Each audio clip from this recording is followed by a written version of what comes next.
Mari kita bersama-sama memanjatkan puji syukur kehadirat Allah Subhanahu wa Ta'ala yang detik ini memberikan rahmatnya, nikmatnya, la tuhsuha, yang tidak terhingga. Ini acara khutbah, sehingga kita insya Allah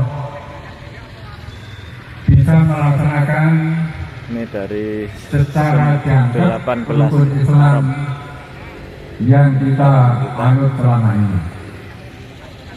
Jamaah Jilibur Rahman rahimahullah, Jamaah Putra, mari kita merenung sejenak. Kalau nanti Allah benar-benar menakdirkan kita, maaf, bisa wukuf di Arafahnya di Mekah sana, yang perlu kita renungkan adalah siapa sih kita ini? Masih banyak orang-orang yang lebih baik amalnya daripada kita. Masih banyak orang-orang yang tingkat ibadahnya lebih hebat daripada kita. Masih banyak orang-orang yang lebih banyak biayanya daripada kita. Tetapi kenapa kok kita yang ditimbali dipanggil oleh Allah Subhanahu wa Ta'ala? Mari ini kita gali hikmahnya. Padahal banyak yang sedang merindukan menabung, belajar manasik sampai meninggal dunia belum berhasil sampai kita nasuti. Tiba-tiba kita dipanggil oleh Allah Subhanahu wa Ta'ala, walasna bi khairin minkum, padahal kita bukan yang terbaik dari mereka, yang lebih baik dari kita dalam hal apa saja masih banyak. Maka yang perlu kita cermati, pertama, barangkali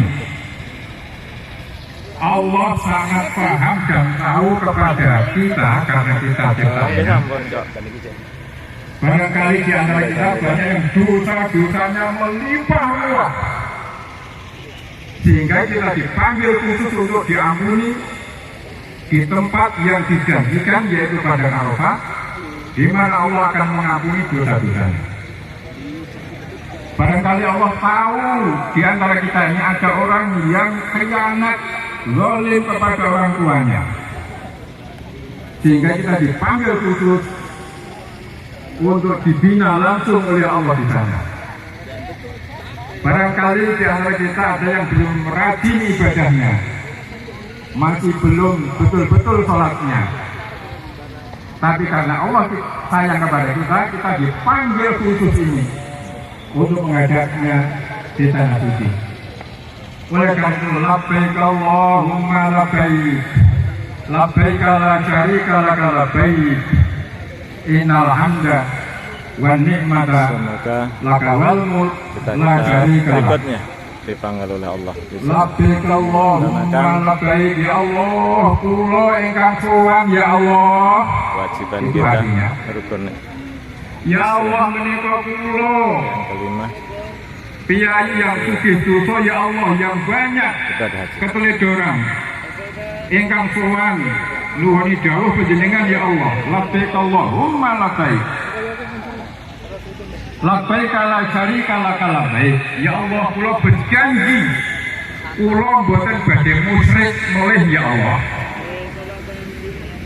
Saya tidak akan menyekutukan Engkau ya Allah.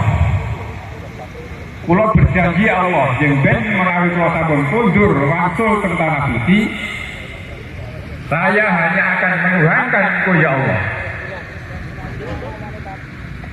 Bapak Ibu jamaah Jilibur Rahman yang berbahagia, kemusyrikan adalah virus yang sangat berbahaya. Dia akan membunuh seluruh amal soleh kita,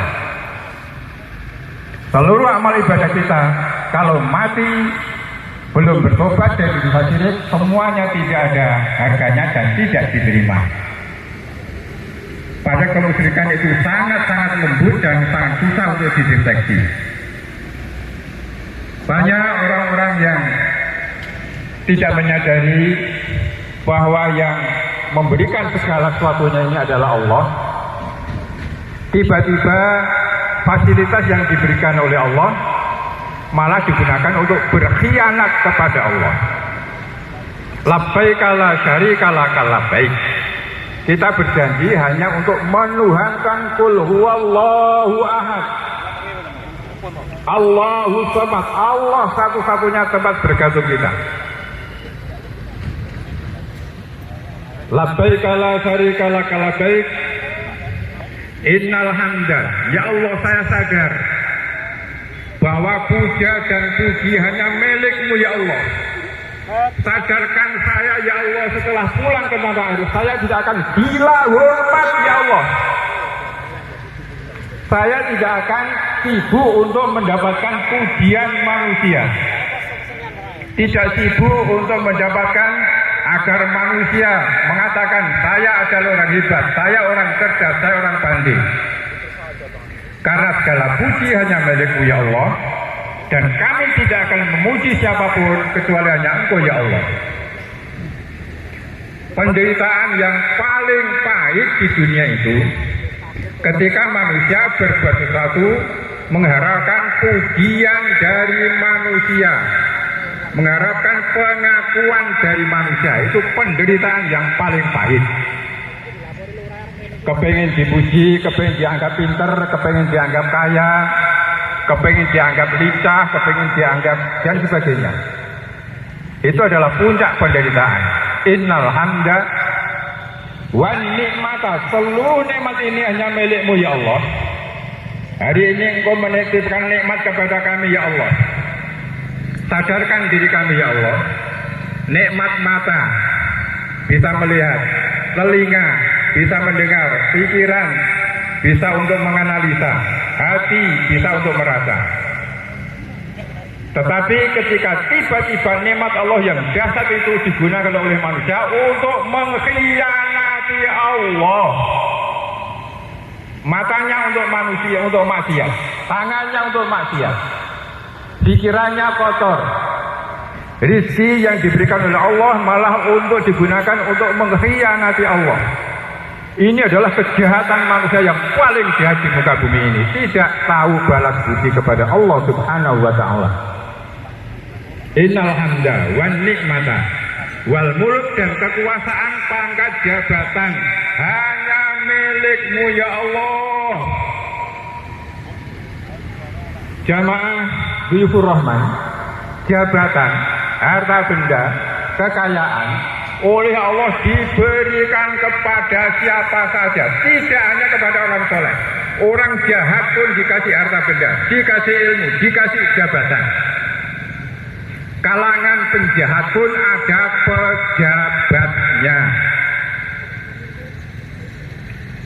Jabatan, harta benda, ilmu pengetahuan bukan tanda kemuliaan.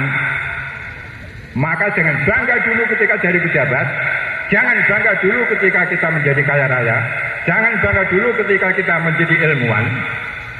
Bukan tanda kemuliaan, tetapi itu semuanya adalah liyabluwakum ayyukum ahsanu amala, untuk memuji kita.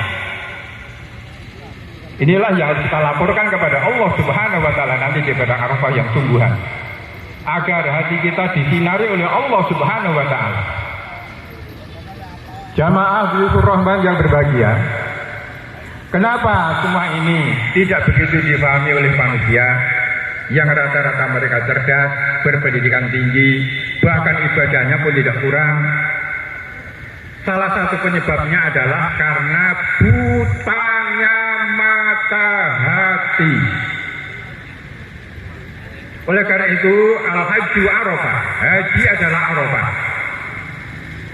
Arafah ya'rifu, menjadi al-arif adalah orang yang kenal dengan Allah Subhanahu wa ta'ala.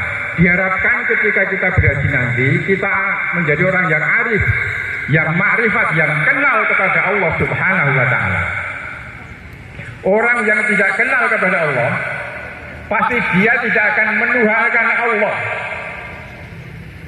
Karena tidak kenal kepada Allah, dia hanya menuhankan dunia. menuhankan pangkat, jabatan, harta benda. Karena dia tidak tahu bahwa Allah itu maha kaya raya, maha segala-galanya. Kenapa tidak tahu? Hatinya buta.